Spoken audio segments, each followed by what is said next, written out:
Hi hello friends, welcome to our channel Banu vlogs. ಹೇಗಿದ್ದೀರಾ? ಎಲ್ಲರೂ ಚೆನ್ನಾಗಿದ್ದೀರಾ? ಮತ್ತೊಂದು ಹೊಸ ರೆಸಿಪಿ ಜೊತೆಗೆ ನಿಮ್ಮೊಂದಿಗೆ ಬಂದಿದ್ದೀನಿ. ಇವತ್ತಿನ ರೆಸಿಪಿ ಬಂದುಬಿಟ್ಟು ಕ್ಯಾಪ್ಸಿಕಮ್ ಎಗ್ ಫ್ರೈ ಯಾವ ರೀತಿ ಮಾಡೋದು ಅಂತ ನೋಡಿಸ್ಕೊಡ್ತೀನಿ. ಇದು ಕ್ಯಾಪ್ಸಿಕಮ್ ಎಗ್ ಫ್ರೈ ಚಪಾತಿ ಜೊತೆಗೆ ಚೆನ್ನಾಗಿರುತ್ತೆ, ಅನ್ನ ರಸಮ್ ಜೊತೆಗೂ ಚೆನ್ನಾಗಿರುತ್ತೆ. ಒಂದ್ಸರಿ ಟ್ರೈ ಮಾಡಿ ಹೇಗೆ ಬಂದಿದೆ ಅಂತ ನೋಡಿ. ಯಾವಾಗಲೂ ಒಂದೇ ರೀತಿಯಾಗಿ ಪ್ಲೇನ್ ಎಗ್ ಫ್ರೈ ಮಾಡ್ತಾ ಇರ್ತೀವಿ, ಆದರೆ ಇವತ್ತು ವೆರೈಟಿಯಾಗಿ ಕ್ಯಾಪ್ಸಿಕಮ್ ಹಾಕಿ ಮಾಡಿದ್ದೀನಿ. ಯಾವ ರೀತಿ ಬಂದಿದೆ ಅಂತ ಒಂದ್ಸರಿ ಟ್ರೈ ಮಾಡಿ ನೋಡಿ ಮನೆಯಲ್ಲಿ. ಕ್ಯಾಪ್ಸಿಕಮ್ ಎಗ್ ಫ್ರೈ ಮಾಡಲಿಕ್ಕೆ ನಾನು 2 ಕ್ಯಾಪ್ಸಿಕಮ್ನ ಚಿಕ್ಕದಾಗಿ ಕಟ್ ಮಾಡಿ ಇಟ್ಕೊಂಡಿದ್ದೀನಿ. ಹಾಗೆ 4 ಹಸಿಮೆಣಸಿನ್ಕಾಯಿನ ಸೀಳಿಸಿ ಇಟ್ಕೊಂಡಿದ್ದೀನಿ. ಇಲ್ಲಿ ಮಾಡಲಿಕ್ಕೆ ಒಂದು ಬಾಣಲಿ ಇಟ್ಕೊಂಡು 3 ಟೇಬಲ್ ಸ್ಪೂನಷ್ಟು ಆಯಿಲ್ ಹಾಕ್ಕೊಂಡಿದ್ದೀನಿ. ಸ್ವಲ್ಪ ಕ್ಯಾಪ್ಸಿಕಮ್ ಎಗ್ ಫ್ರೈಗೆ ಸ್ವಲ್ಪ ಆಯಿಲ್ ಜಾಸ್ತಿ ಇದ್ರೇ ಚೆನ್ನಾಗಿರುತ್ತೆ.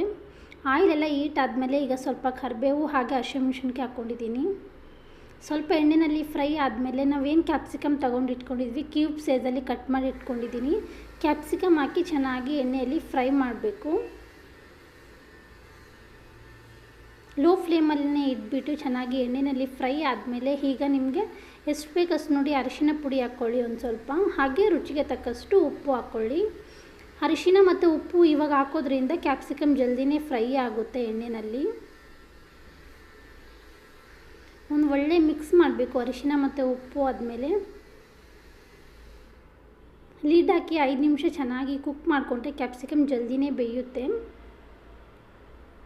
ನೋಡಿ ಈಗ 50% ಅಷ್ಟು ಕ್ಯಾಪ್ಸಿಕಮ್ ಬೆಂದಿದೆ. ಈಗ ಮೀಡಿಯಮ್ ಸೈಜು 2 ಟೊಮೊಟೊ ತೊಗೊಂಡಿದ್ದೀನಿ. ಟೊಮೊಟೊ ಸ್ವಲ್ಪ ಚೆನ್ನಾಗಿ ಎಣ್ಣೆಯಲ್ಲಿ ಫ್ರೈ ಆಗಬೇಕು. ಒಂದು ಒಳ್ಳೆ ಮಿಕ್ಸ್ ಮಾಡ್ಕೊಳ್ಳಿ ಟೊಮೊಟೊ ಹಾಕಿದ್ಮೇಲೆ.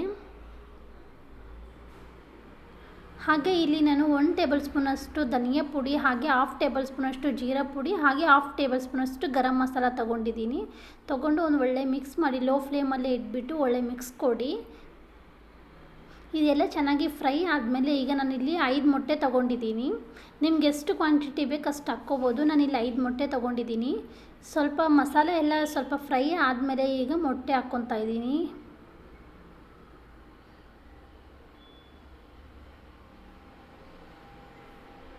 ಒಂದ್ಸರಿ ಈ ಥರ ಟ್ರೈ ಮಾಡಿ ನೋಡಿ, ತುಂಬಾ ಚೆನ್ನಾಗಿರುತ್ತೆ. ಈಗ 5 ಮೊಟ್ಟೆ ತೊಗೊಂಡಿದ್ದಲ್ಲ, 5 ಮೊಟ್ಟೆನೂ ಹಾಕ್ಕೊಂಡಿದ್ದೀನಿ ಅದರಲ್ಲಿ. ಮೊಟ್ಟೆ ಹಾಕಬೇಕಾದ್ರೆ ಫುಲ್ ಲೋ ಫ್ಲೇಮಲ್ಲಿ ಇರಬೇಕು, ಯಾವುದೇ ಕಾರಣಕ್ಕೂ ಹೈ ಫ್ಲೇಮಲ್ಲಿ ಇಡಬೇಡಿ.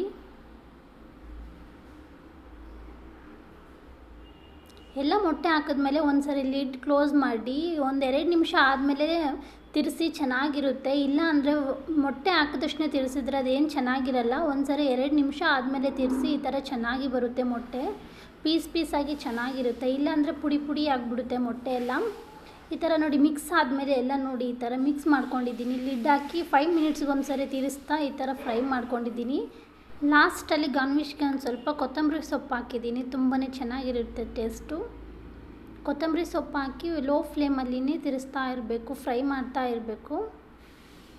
ತುಂಬಾ ಚೆನ್ನಾಗಿ ಬಂದಿದೆ ನೋಡಿ, ಕಲರ್ಫುಲ್ಲಾಗಿದೆ. ಯಾವಾಗಲೂ ಒಂದೇ ರೀತಿಯಾಗಿ ಎಗ್ ಫ್ರೈ ತಿನ್ನೋ ಬದಲು ಈ ಥರ ಕ್ಯಾಪ್ಸಿಕಮ್ ಹಾಕಿ ಮಾಡಿದ್ರೆ ತುಂಬಾ ಟೇಸ್ಟಿಯಾಗಿರುತ್ತೆ. ನೋಡಿ ಲಾಸ್ಟಲ್ಲಿ ತುಂಬಾ ಚೆನ್ನಾಗಿ ಬಂದಿದೆ ನೋಡಿ. ಈಗ ಕುಕ್ ಮಾಡಿಕೊಂಡು ಕೆಳಗೆ ಇಳಿಸಿದ್ದೀನಿ. ನಾನಿದು ಕ್ಯಾಪ್ಸಿಕಮ್ ಎಗ್ ಕರಿ ಬಂದುಬಿಟ್ಟು ಚಪಾತಿ ಜೊತೆಗೆ ಸರ್ವ್ ಮಾಡಿ ತೋರಿಸ್ತಾ ಇದ್ದೀನಿ. ನೀವು ಬೇಕಂದರೆ ಅನ್ನ ರಸಮ್, ಅನ್ನ ಬೇಳೆ ಸಾರು ಜೊತೆನೂ ತಿನ್ಬೋದು ಸೈಡ್ ಡಿಶ್ ಆಗಿ, ತುಂಬಾ ಚೆನ್ನಾಗಿರುತ್ತೆ. ನಾನು ಚಪಾತಿ ಜೊತೆ ಸರ್ವ್ ಮಾಡಿ ತೋರಿಸ್ತಾ ಇದ್ದೀನಿ. ಯಾವ ರೀತಿ ಬಂದಿದೆ ಅಂತ ನೀವು ಒಂದ್ಸರಿ ಟೇಸ್ಟ್ ಮಾಡಿ ನೋಡಿ, ಒಂದ್ಸರಿ ರೆಸಿಪಿ ಟ್ರೈ ಮಾಡಿ. ಹಾಗೆ ಹೇಗೆ ಬಂದಿತ್ತು ಅಂತೇಳಿ ಕಾಮೆಂಟ್ ಸೆಕ್ಷನಲ್ಲಿ ತಿಳಿಸಿ.